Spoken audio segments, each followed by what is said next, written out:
Hello everyone, this is Jay Wolf here with Let's Play Binding of Isaac. In the last video I had just explained why Scatole is such a good item. We encountered an all-fly room, which was pretty much a cakewalk with Scatole because they don't do anything to you. And we were in seeking this room, which is a treasure room.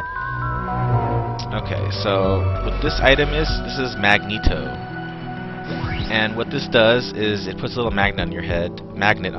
You can't see it because I have Scatole on, which is overriding the head area. But there will usually be like a magnet on your forehead when you have this. And this is a cool item because it enables you to grab items that are normally like past your reach. For example, I'd probably have to go searching, or actually go try to dive into those spikes, which is dangerous. I could get hurt doing that, but as you can see, when you get into close enough range of those items, they'll gravitate towards you. So it's going to enable me to get a lot of items I wouldn't normally otherwise even be able to grab because they're either floating on islands I can't get to, or just behind wall that I can't bomb, or I don't have a key for, or something like that. But as you can see, this key will just float right towards me, and depending where I am on the map, it'll just try to always go towards me until it comes to me. So that can actually be really useful. So that's a good thing to have. I've gotten the treasure item off of this floor, and there's not really a whole lot else to do that I want to do right now, aside from going to kill the boss with as much health as I do have, because I don't know what boss I'm going to get, and sometimes they do hit you up a little bit. So I want to make sure I have as much health as I can have for this fight.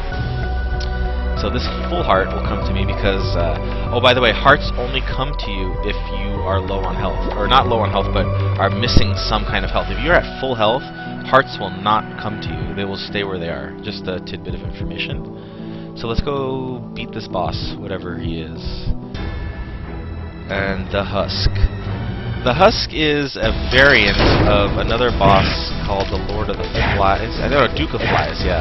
And he'll just spawn flies and spiders, as you can see. I'm not really worried about the flies because I have the Scatole, but the spiders will still hurt me. Scatole does nothing against spiders.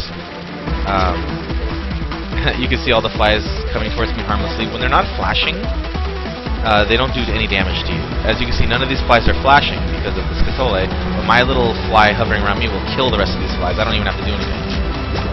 And since I beat the caves, I unlocked another item, the Spelunker. Now that is a very good item. That is, I'm not sure if it's a reference to Minecraft, but it's a mining helmet, and what it'll do is it'll tell me when there's a nearby secret room, which will be really useful.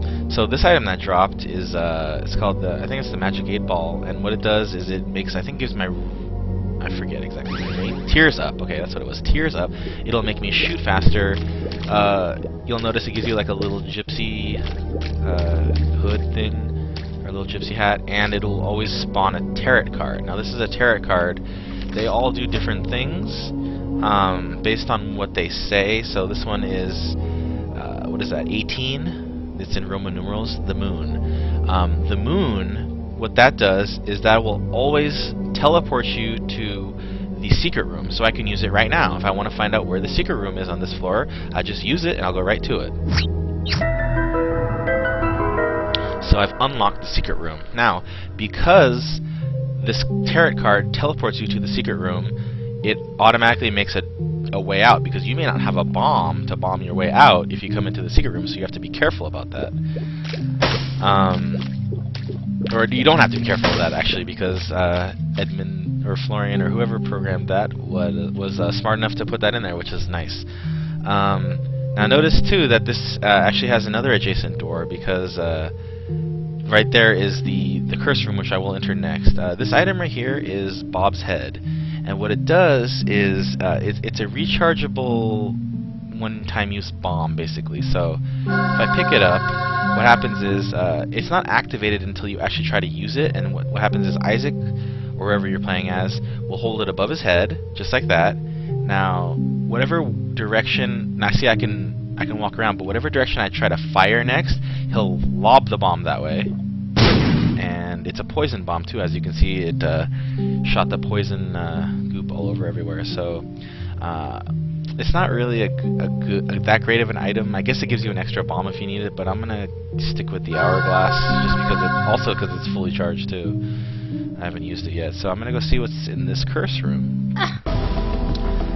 So yeah, a lot of the times it's just gonna be 2 lame spiders coming out of that red chest, which is kind of a letdown because it costs half a heart to get in here, and then you lose another half heart to getting out, and all I got was 2 lousy spiders.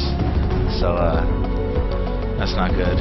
But that's what happens. It's a luck of the draw. Now another interesting room that you'll encounter is this. This is the boss fight room, and you can't get into it until you have, I believe, 1 heart remaining. So it's a challenge room. It's a boss challenge room.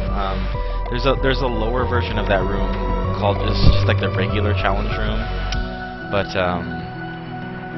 it doesn't have the bosses in there, and I don't think you get as good of an item. It'll just be like a chest in there or something like that. But to be honest, this could be a good opportunity to pick up that pill and see what's in there. Only because if I'm going to try this boss room out, I want to have, the pill could actually be a health up pill. And when you have 1 heart, any pill that would damage you will give you a health up. For example, there's a pill called the Bad Trip, and normally it'll hurt you. It'll take a heart away. But if you're at 1 heart, it'll actually become a full health pill, which could be very useful. So, like I said, this probably isn't the smartest thing to do, but I wanted to show off the boss challenge room because I have a strong feeling that I probably am going to be okay, especially if there's something good in there, because I want to actually see what item is in there. If it's another health up item, that could be very good. And I don't have to take the challenge. If it's a junky item, I'm just not going to take the challenge just because I don't want to die in there. So we'll see what happens. The only way I have to just damage myself here, so I'm just going to stand on these spikes until the door opens. And like I said, I'm not too worried about dying in here because I do have the 1 up, but it would be nice not to die. Okay, so this is the boss challenge room, and like I said earlier, you'll be given some kind of item.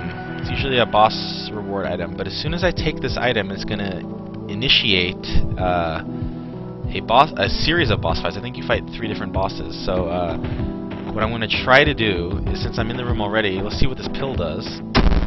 Okay, it was a range down pill, so now my range is even shorter. But if I take this is Mom's lipstick. If I do take this lipstick, it'll increase my range. Since it's not that big of a deal for me, I'm going to go ahead and pass on this just because the chances of me successfully beating this room with only half a heart is slim, and I don't want to take a chance, so screw it. It probably sounds like a stupid idea, but when you've played this game enough, you'll understand some of these seemingly illogical decisions actually do have a lot of logic behind them. There is a lot of strategy to this game. It's not just, a brute force game, so you have to plan accordingly, otherwise you won't make it to the end. And even with as much planning as you can possibly do, sometimes it still just doesn't work out that way. Just because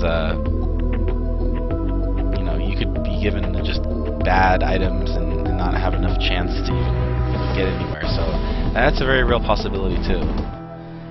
So we're gonna go into the depths part 1. And the depths is the 3rd type of area after the caves. But I'm going to cut the video here for now. We'll explore the depths in the next video. Thank you very much for watching, and see you next time.